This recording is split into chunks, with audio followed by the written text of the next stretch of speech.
He is the face of compassion, the icon of non-violence. But what happens when the 14th Dalai Lama is no more?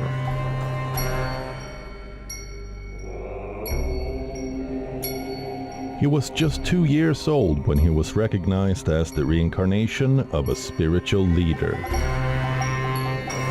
By 5, he sat on a throne. By 24, he was forced to flee his homeland. A young monk carrying centuries of Tibetan hope on his back.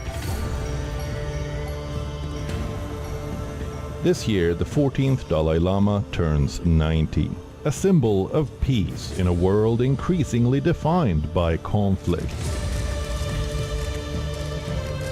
A spiritual giant in an era of political cynicism, an exile who became a global icon. But even as the world celebrates his compassion, difficult questions loom. What happens after him? Can his message and his lineage survive the pressures of geopolitics, exile, and time?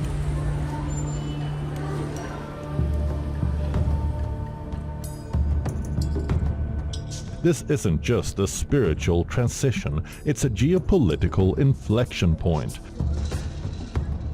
This is not just the story of one man growing old, this is the story of a people holding on to identity and a spiritual succession now caught in the crosshairs of international power.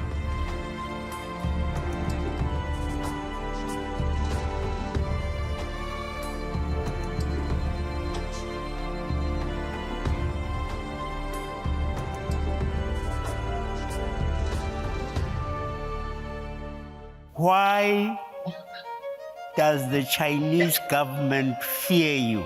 Some Chinese officials describe me as a demon. So naturally, some fear about the demon. So I immediately respond, yes, I have home.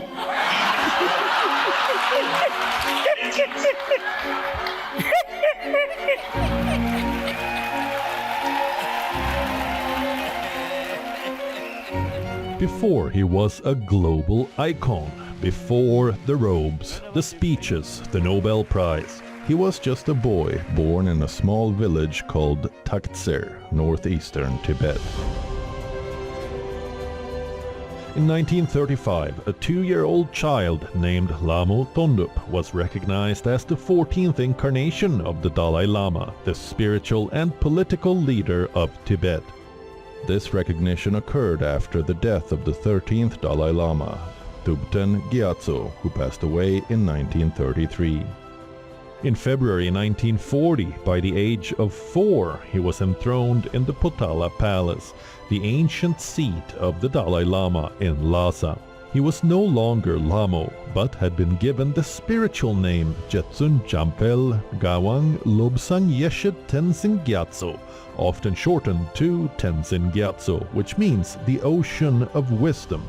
By age 6, his monastic education started. He had 5 major and 5 minor subjects, including Buddhist philosophy, Sanskrit, art, culture, and medicine.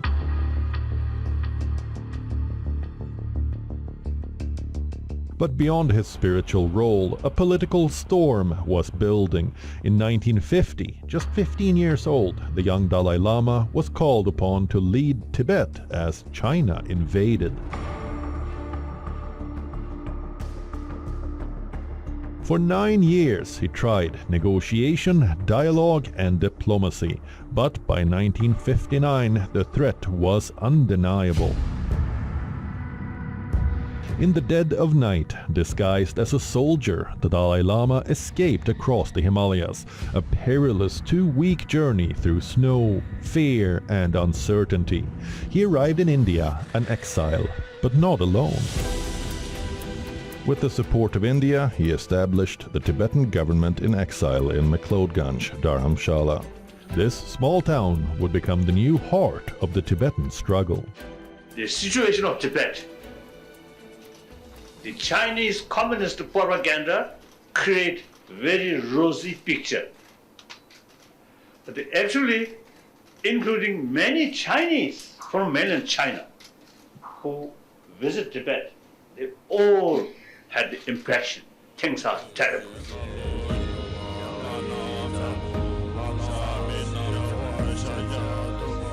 In exile he chose not war, but wisdom, not retaliation, but resilience. In 1989, the world recognized his path of peace. I now call upon Your Holiness, the 14th Dalai Lama. Will you please enter the podium and receive the Nobel Peace Prize? He was awarded the Nobel Peace Prize, not just for his advocacy for Tibet, but for offering humanity a spiritual mirror. This is my favorite prayer. Daily I pray this. That gives me inner strength. So enthusiasm to serve sentient being, humanity on this one. As long as space remains, and as long as sentient beings remain, until then may I too remain and help dispel the misery of the world.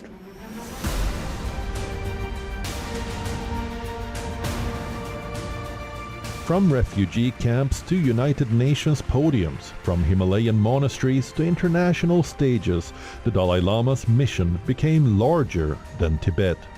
He spoke of inner peace in a restless world, of kindness in an age of anger. His mission was no longer just for a nation, it was for all of us. But as he aged, a question began to whisper beneath the surface. What happens when the man is gone?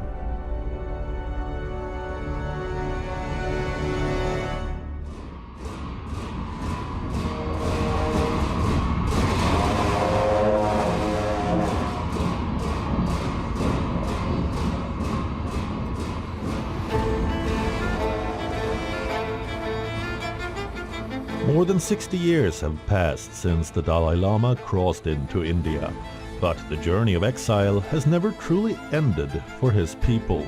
Thousands followed him, monks, families, and nomads. They came with little but their faith and the dream that one day they would return. In the hills of northern India, the exile capital of McLeodganj, Dharamshala became a sanctuary. A place where a government in exile took shape, and a shattered identity slowly pieced itself back together. We never saw Tibet, but we carry the torch of the Tibetan culture and the Tibetan spirit. And more importantly now, through pure guidance and advice and the love and affection of His Holiness, the radiance of His Holiness. Now today, I personally feel more as a world citizen than as a citizen of one particular country. Exile doesn't need to mean erasure. In the case of Buddhism, it means reinvention. From the foothills of the Himalayas to the cafes of New York and the monasteries of Kathmandu, Tibetan Buddhism has not only survived, it has flourished worldwide. All across the world, we just starting off the Year of Compassion, which starts from 6th of July this year till next year, and it's to honor His Holiness's 90th. So 9 decades of long life on peace, advocacy, Tibetan Buddhism, and also very focusing on Tibet advocacy, basically. Even though he is 90 years old, but he's very active and he's already doing what he used to do, meeting with the audiences from around the world. And I think he's going to live for more years. Like he always says, he's going to live like 130 and more than that. So for us, it's not an old age. Tibet, without His Holiness, we can't imagine. Our existence is it's because of him, especially in exile community and or diaspora. Whereas if I talk about the global, on the diaspora and the global world, I think like, his compassion, his message on the humanity, human right, his message towards everything, I think like mostly admired by the world leaders. For the younger generation, many of whom have never set foot in Tibet, identity is a delicate thread, woven through language classes, spiritual retreats, and activist movements. Education has become a pillar of resistance. Institutions like the Tibet House in New Delhi have nurtured generations of scholars, artists, and activists. It integrates laypersons as well as scholars of many disciplines. Founded by the Dalai Lama in 1965, this center works to preserve and disseminate Tibetan and Buddhist teachings, offering a master's course in Tibetan Buddhism.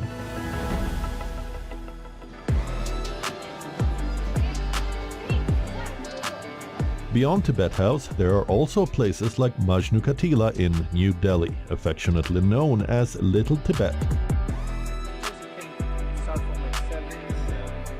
Here, exile finds its rhythm in everyday life.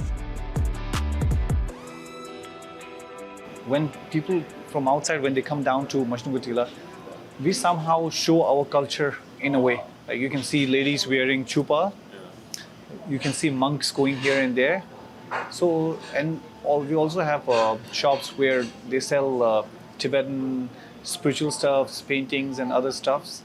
So basically, we are showing our culture to people. And when we show our culture, that keeps our Tibetanness in us alive.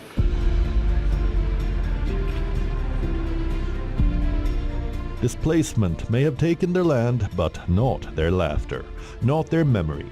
From monastery rooftops to university campuses, Tibet lives not as a nation defined by borders, but as a culture defined by resilience.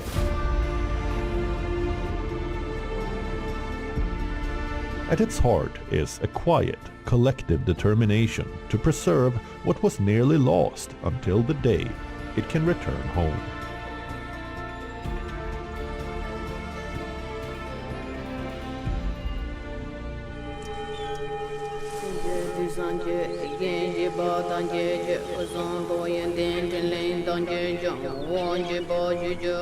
In Tibetan Buddhism, it is said, death is not the end, it is a transition. For centuries, the passing of a great Lama has marked not closure, but continuity. At the heart of this belief is the Tulku system, a tradition where revered teachers like the Dalai Lama are believed to return again and again to guide the world.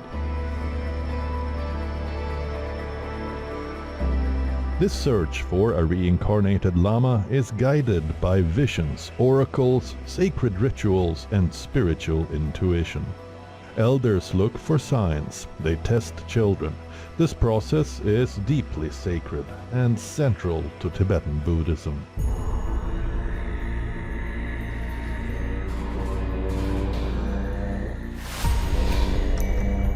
But now, a centuries-old tradition stands at a crossroads. The Chinese government insists it has the final say over reincarnations of High Lamas, including the next Dalai Lama. Through an 18th century ritual called the Golden Urn system, Beijing claims that legitimacy comes not from monks or mysticism, but from the state. The reincarnation of the Dalai Lama must adhere to the principle of domestic search, golden urn draw, and approval by the central government, and be handled in accordance with religious rituals, historical customs, and national laws and regulations.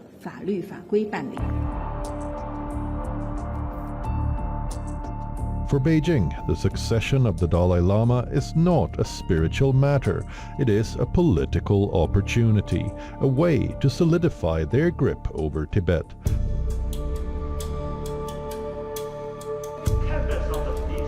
But the Dalai Lama has not remained silent. He made a declaration that stunned both his followers and the Chinese state. if my death come while we still as a refugee, then my reincarnation logically will come outside Tibet. He even then raised the possibility that the lineage could end with him.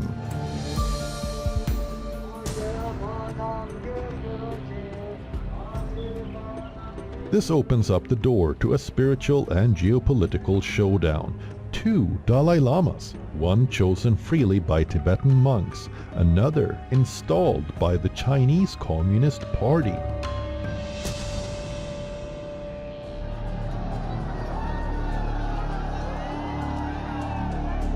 And yet this power struggle isn't just theoretical, it has already begun, quietly, decades ago, with the disappearance of one child and a battle over who gets to recognize whom. In the next chapter, we look at the case that set this conflict in motion, the missing Panchen Lama.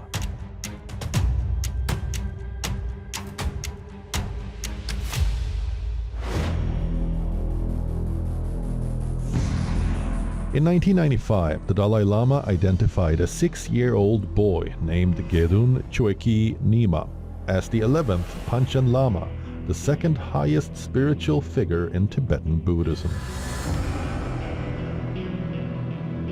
It was a quiet declaration, but it echoed all the way to Beijing. Just 3 days after the announcement, the boy vanished. He was taken by Chinese authorities. Since then, no one outside China has seen him. Had it been that Panchen Lama is still alive, then His Holiness's the endeavors, efforts would have been way more easier. China responded swiftly. They named their own Panchen Lama, a boy raised under state control, groomed for official functions and photo ops.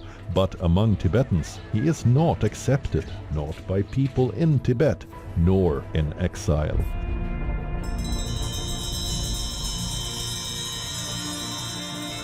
The controversy isn't just about who the Panchen Lama is, it's about why he matters. Historically, the Panchen Lama has played a crucial role in recognizing the next Dalai Lama, and vice versa. It is a sacred cycle, one guiding the other across lifetimes.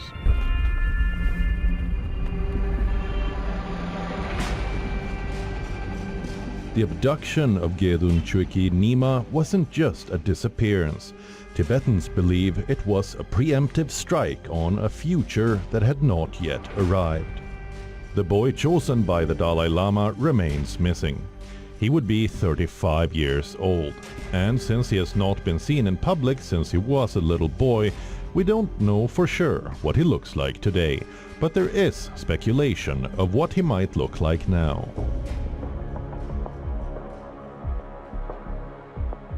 His fate is unknown. His silence is a symbol of how fragile spiritual freedom has become under China's authoritarian power.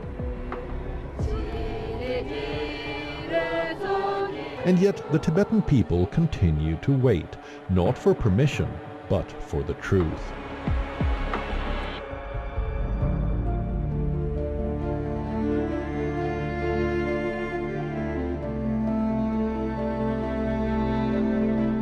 As the Dalai Lama turns 90 years old, he still carries the weight of 1,000 years of tradition on his shoulders, and now he is preparing to pass it on. In a move that has stunned both his followers and his political adversaries, His Holiness has announced the creation of a non-profit institution he has set up, a body that will oversee the sacred process of choosing his successor. 가달람에 가서 어디다 연습해야 돼?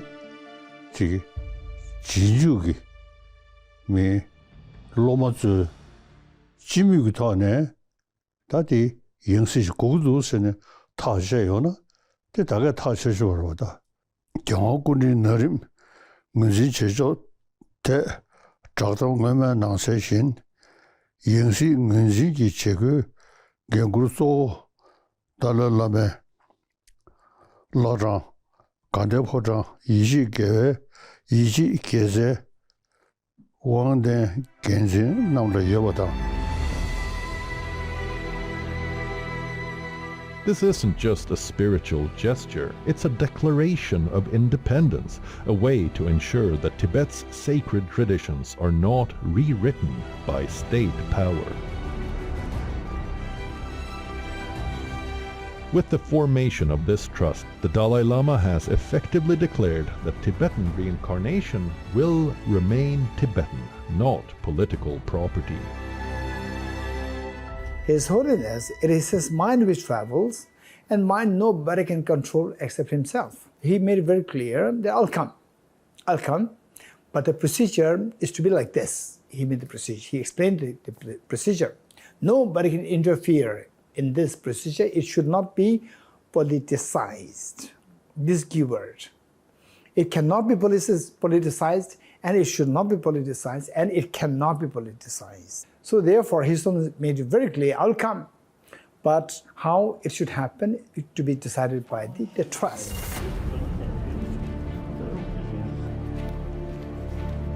Just before his 90th birthday, he announced that he would have a successor to carry forward his legacy. There are clear signals of China determined to get its own say, and tensions on the issue are heating up further. There is no traditional kind of restriction. Dalai Lama should be born in Tibet. Dalai Lama born in Mongolia, the third one, and Dalai Lama born today in India, the sixth Dalai Lama, and there's no nationality or geographical boundary. His Holiness reincarnation will be born in a free world. And India obviously is a very likely choice for His Holiness, because there has to be a relation between the parents and the community. There should be a master-student relationship. If His Holiness is reborn in India, which is very likely, it is too early right now. So for His Holiness to leave any signs or messages regarding his next life, it will come only when the time is right. As the man who once held the title prepares to depart, the question of succession is no longer about just one figure. It is about a generation stepping forward. Whatever happens next, one truth endures. The future of Tibetan Buddhism will not be determined by borders, but by belief, by memory, and by the courage to protect what still lives.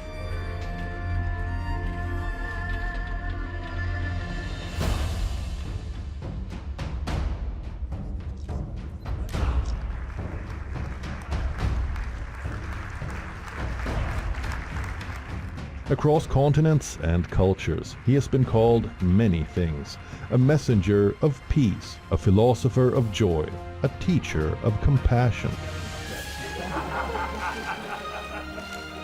His message is simple: be kind, train your mind. His wisdom has found a place in classrooms, in therapy rooms, on apps, and even in the vocabulary of CEOs and diplomats.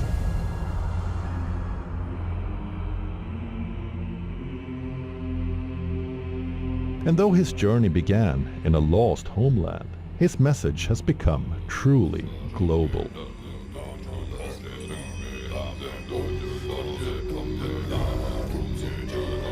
He was once a boy chosen by prophecy, then a refugee, then a global teacher. Now at 90, he is preparing for what comes next, not with fear, but with clarity.